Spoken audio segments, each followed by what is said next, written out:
You've probably found yourself in a situation like this before. You're talking to someone, maybe a coworker, a friend, or even someone you're not that close to. The conversation is going normally. Everything feels fine until they suddenly say something that makes you uncomfortable. It's not exactly a direct insult, but it hits just enough to get under your skin. And in that moment, you freeze. You don't know what to say next. Your mind goes blank for a few seconds. Maybe you force a small laugh to cover the awkwardness, or you just stay quiet and quickly change the subject. On the outside, everything seems okay, but inside, you start to feel uneasy, maybe even a little irritated. Then the conversation ends, and you walk away. And that's when everything starts replaying in your head. You think, I should have said this. Why didn't I respond? Like that? The more you think about it, the more regret you feel. You might even start blaming yourself for not handling the situation better in the moment. The truth is, that moment when you went silent doesn't mean you're weak or incapable. It simply means you weren't prepared for situations like that. No one really teaches us how to respond when someone says something uncomfortable, especially in unexpected moments where everything happens so fast. Your brain isn't wired to handle socially confrontational situations instantly. Instead, it prioritizes safety, avoiding conflict, keeping things smooth, and not making the situation worse. So, when you freeze, stay quiet, or laugh it off, that's actually a very natural response. The problem isn't who you are, it's that you don't yet have a script in your mind for handling those moments. And when there's no script, your brain defaults to the safest option, even if it leaves you with regret afterward. The goal of learning how to respond isn't to make you sharper with your words or to win conversations. It's not about having the perfect comeback every time someone makes you uncomfortable. At a deeper level, the real goal is to help you stay calm and in control of yourself in the moments when you're most likely to be shaken. When you're no longer pulled around by your emotions, you don't react impulsively or lose control. Instead, you respond with intention, or sometimes you choose not to respond at all, but from a place of awareness, not because you felt overpowered. And most importantly, when you carry that kind of steadiness, people can naturally sense that you're not someone who's easily affected. One thing many people don't realize is that rude or cutting remarks rarely happen at random.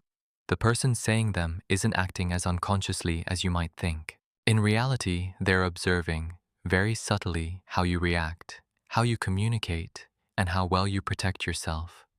You might notice that they seem perfectly normal, even polite with others. But with you, they tend to make slightly provocative or testing comments. That's not a coincidence. It's a form of intentional selection. Even if they're not fully aware of it themselves, they're trying to figure out what kind of person you are. Someone who lets things slide, someone who tolerates it, or someone who has clear boundaries. And the way you respond, even if it's silence or hesitation, is unintentionally giving them their answer. There's a very brief but incredibly important moment right after someone says something that makes you uncomfortable. That's the response window. It only lasts a few seconds, but during that time, the other person is observing you more closely than you think. They're not really focused on what you're going to say next. What they notice are the smaller details. Whether your eyes shift, whether your facial expression changes, whether your body becomes tense or awkward. All of these signals happen almost instantly before you even have time to think. And in that moment, a message is sent. Not through your words, but through your unconscious reaction. You might not realize it, but for them, that's already enough to form an impression of what kind of person you are when you're being tested. The way you react in that moment is actually speaking for you. If you flinch slightly, your eyes drop, or you avoid eye contact, it signals that you've been affected. If you laugh it off, they may take it as a sign that you won't push back. And if you seem awkward or take a few seconds to regain composure, they'll notice that you're not quite ready to handle situations like that. These signals are subtle, but very clear to someone who's paying attention. And the thing is, they don't need you to say anything specific. Just by watching your reaction, they can already read you to a certain extent. This doesn't mean you're weak. It simply means you're reacting on instinct, but if you're not aware of it, you may unintentionally send signals that make others think you're easily affected, and as a result, they may be more likely to repeat that behavior again. The problem doesn't stop at just one moment. What you show in a single small interaction can create a cumulative effect over time. When someone notices that you don't respond, or you respond weakly, they remember it, even if only subconsciously.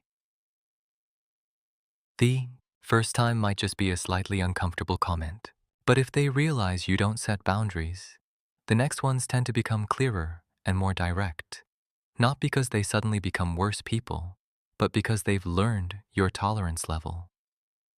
This is how many relationships gradually become uncomfortable. It's not caused by one major incident, but by repeated small moments, each one pushing a little further than the last.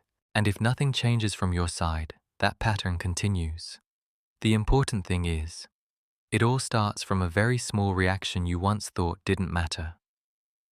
When you step back and look at the whole process, you start to realize that these aren't just random moments, they're a form of social testing. Every uncomfortable comment, every slightly over-the-line behavior is actually a small test to see how you react, how much you tolerate, and whether you stand up for yourself. The problem is most people don't realize they're being tested. They think it's just an awkward comment or a passing uncomfortable moment. And because they don't recognize it, they respond on instinct, staying quiet, avoiding it, or laughing it off. But in this test, that is the answer. Once you begin to understand this, your perspective shifts. You no longer see yourself as someone passive, shaped by how others treat you.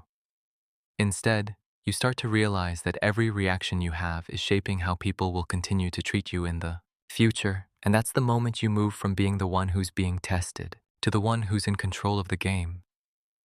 The biggest mistake most people make is not realizing they're in a social test. They see uncomfortable remarks as isolated incidents, a rude comment, an awkward moment that will pass. Because of that, they don't feel the need to respond clearly or set any boundaries, but that way of thinking leads them to unknowingly fail the test. When you stay silent, avoid it, or laugh it off, you're not just letting it slide. You're sending a signal that the behavior is acceptable. And once that signal is sent, people are more likely to repeat it, even push it further. What makes it dangerous is how quietly it happens. You don't realize that you're gradually being placed in a weaker position within the relationship. By the time you truly feel uncomfortable, that pattern has already formed. And at that point, changing it becomes much harder than recognizing it from the very beginning.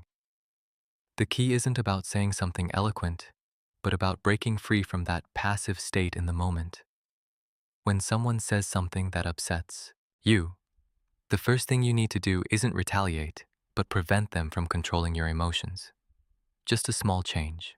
Instead of reacting immediately, you pause for a moment. Not a clumsy pause, but a conscious one. You look at them. Maintain eye contact. Don't avoid eye contact. Don't force a smile. Simply be there, fully aware of what just happened. This pause might only last 1 to 2 seconds, but it does two very important things. First, it helps you regain control.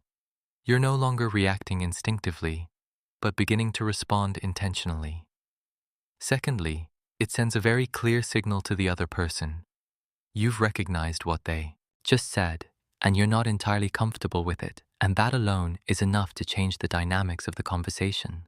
After that pause, you don't need to say anything overly sharp or retaliate angrily. In fact, the most effective responses are often very simple, even seemingly bland from the outside. For example, you could calmly ask, "What do you mean?" Or, "What did you mean by that?" It may sound mild, but these questions do something very powerful. They shift the responsibility for explanation back to the speaker. If their original statement was sarcastic, mildly offensive, or offensive, then being asked this question will force them to confront their own words, and in many cases, they will back down. It's not because you attacked them, but because you didn't let that comment go easily.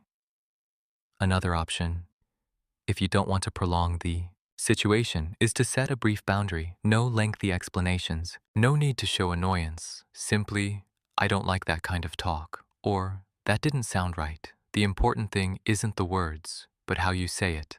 Calmly, clearly, without apologizing, without a forced smile. This isn't confrontation. This is redefining how you want to be treated. Initially, it will feel unfamiliar. You might still pause. You might still come up with a response too late. There might still be times when you're silent and then regret it. That's perfectly normal. No one teaches you how to react, but you can learn how to stop being taken lightly.